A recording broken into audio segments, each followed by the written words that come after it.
नमस्कार। भाग्योदय विचार प्रवाह श्रृंखला की 187वीं 187 कड़ी में मैं आपका हार्दिक स्वागत करता हूं, अभिनंदन करता हूं। आज 24 दिसंबर 2023। बहनों भाइयों, वर्ण बनाए गए थे, 4 वर्ण ब्राह्मण, क्षत्रिय, वैश्य और चौथे को मैं राष्ट्र निर्माता, राष्ट्र शिल्पी वर्ण कहा करता हूं। खूब चर्चा होती है, कुछ आलोचनाएं भी होती हैं, अज्ञानतावश होती हैं। ब्राह्मण कई बार बहुत चर्चा में रहता है, निशाने पर होता है। आज कहना यह चाहता हूं कि दुनिया के हर रिलीजन में ब्राह्मण होते हैं, केवल सनातन और हिंदू में ही नहीं। उनके नाम अलग अलग हो सकते हैं। पादरी, बिशप, पोप ईसाइयों के ब्राह्मण हैं, मौलाना, मौलवी मुसलमानों के ब्राह्मण हैं। हमारे एक मित्र वकील साहब बता रहे थे, युवा एडवोकेट हुसैन हमारे यहाँ ब्राह्मण हैं। बौद्ध भिक्षु बौद्धों के ब्राह्मण हैं। हर रिलीजन के ब्राह्मण सबसे ज्यादा सम्मान प्राप्त करते हैं। जापान, कोरिया वाले राजा भी दलाई लामा के सामने झुकते हैं, अपने धर्मगुरु के सामने।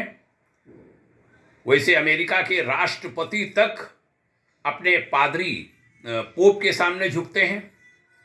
हर रिलीजन के ब्राह्मण दान पर निर्भर होते हैं।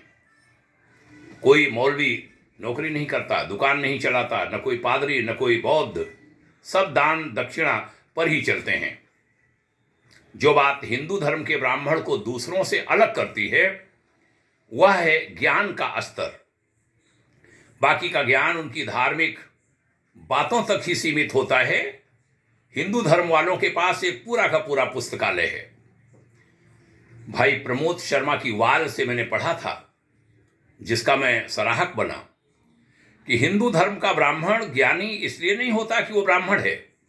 वो ज्ञानी इसलिए होता है क्योंकि हिंदू धर्म का महासागर उसके पास उपलब्ध है, हिंदू धर्म के ज्ञान का। अगर कोई वेदों को पढ़ता है तो वो ब्राह्मण होने के साथ गणितज्ञ, ज्योतिषी, डॉक्टर, योद्धा, वैज्ञानिक सब कुछ हो सकता है। आयुर्वेद ऋग्वेद का एक उपवेद है, तो ऋग्वेद पढ़ने वाला ब्राह्मण एक चिकित्सक भी बन जाता है। ज्योतिष यजुर्वेद का हिस्सा है, तो यजुर्वेद पढ़ने वाला गणित भी पढ़ता है, एस्ट्रोनॉमी पढ़ लेता है। धनुर्वेद, युद्ध शास्त्र यजुर्वेद का हिस्सा है। इसलिए कोई ब्राह्मण युद्ध कौशल में भी निपुण हो सकता है, हुए हैं, शासन किया है कई कई शताब्दी लोगों ने। संगीत की शिक्षा सामवेद में है, तो सामवेद का ज्ञान अपने आप संगीत का ज्ञाता बन जाता है, सामवेद का ज्ञाता। अगर कोई महाभारत पढ़ता है तो वो राजनीति में कुशल हो जाता है। महाभारत से बड़ा राजनीति का ग्रंथ दुनिया में कोई है ही नहीं। तो यही कारण है कि हिंदू धर्म का ब्राह्मण ऑलराउंडर होता है। हर क्षेत्र में वो झंडे गाड़ता है। दूसरे वालों को अपनी किताब के बाहर कुछ नहीं मिल पाता। ऐसे ग्रंथों के अध्ययन के कारण ब्राह्मण बौद्धिक रूप से बहुत आगे होता है दूसरे के मुकाबले, और ब्राह्मण बुद्धिबल से देश की रक्षा सदियों से करता रहा है, चाहे वो चाणक्य के रूप में हो, विश्वनाथ भट्ट के रूप में हो, बाजीराव पेशवा के रूप में हो, या सावरकर के रूप में, अथवा शंकराचार्य के रूप में, बाल गंगाधर तिलक के रूप में, चंद्रशेखर आजाद के रूप में, पंडित श्री राम शर्मा आचार्य के रूप में, धर्म सम्राट करपात्री जी महाराज के रूप में, और न जाने कितने नाम लिए जा सकते हैं। इसलिए वो सबके निशाने पर भी होता है। मुगल अपने युद्ध की सफलता इससे नापते थे कि कितने किलो जनेऊ इकट्ठे हुए। अंग्रेजों, पुर्तगालियों के निशाने पर भी वे रहे। फ्रांसिस जेवियर ने कहा था, ब्राह्मण यदि भारत में न होते तो मैं पूरे भारत को ईसाई बना देता। एक बात और समझने की है, हर पंथ रिलीजन से कनेक्ट होने का एक माध्यम भी ब्राह्मण ही होते हैं, उनके अपने ब्राह्मण। जो पूज्य होते हैं, आदरणीय होते हैं, समाज का मार्गदर्शन करते हैं, वो शिक्षक होते हैं। और कहते हैं शिक्षक राष्ट्र का निर्माता होता है। अध्यापक हैं युग निर्माता, छात्र राष्ट्र के भाग्य विधाता कहा गया। बच्चे का जन्म हुआ, आप चर्च, मस्जिद, मंदिर जाएंगे, वहां के पादरी, मौलाना, पंडित से जो भी करवाएंगे वो आप करवाएंगे। विवाह हुआ तो आप उनकी उपस्थिति में करवाएंगे। मृत्यु हुई तो अंतिम क्रिया भी उनकी मौजूदगी में ही करवाएंगे।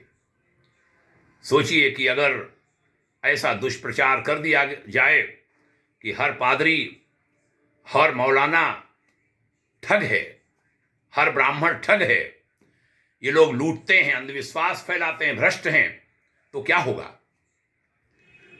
धीरे धीरे इनके लोग फिर चर्च, मस्जिद, मंदिर जाना बंद कर देंगे। विवाह शादियां फिर कोर्ट में हो जाएंगी। मरने पर बॉडी ऐसे ही डिस्पोज कर दी जाएगी। और इस सब के कारण धीरे धीरे वो रिलीजन खत्म हो जाएंगे, धर्म खत्म हो जाएंगे। तो अब आप ये समझ गए होंगे कि क्यों पंडितों, मंदिरों का इतना दुष्प्रचार करवाया जाता है। और इसीलिए जवाहरलाल नेहरू विश्वविद्यालय में ब्राह्मणों भारत छोड़ो के नारे लगते हैं, किसान आंदोलन में लगते हैं, सीईए के विरोध में लगते हैं, और जहां मौका मिलता है वहां ब्राह्मण टारगेट किए जाते हैं। और बहुत बड़ी फंडिंग आती है विदेशों से इस काम के लिए। इसके विभिन्न प्रमाण देखे गए हैं। जहां भी मैं ये हिंदू धर्म के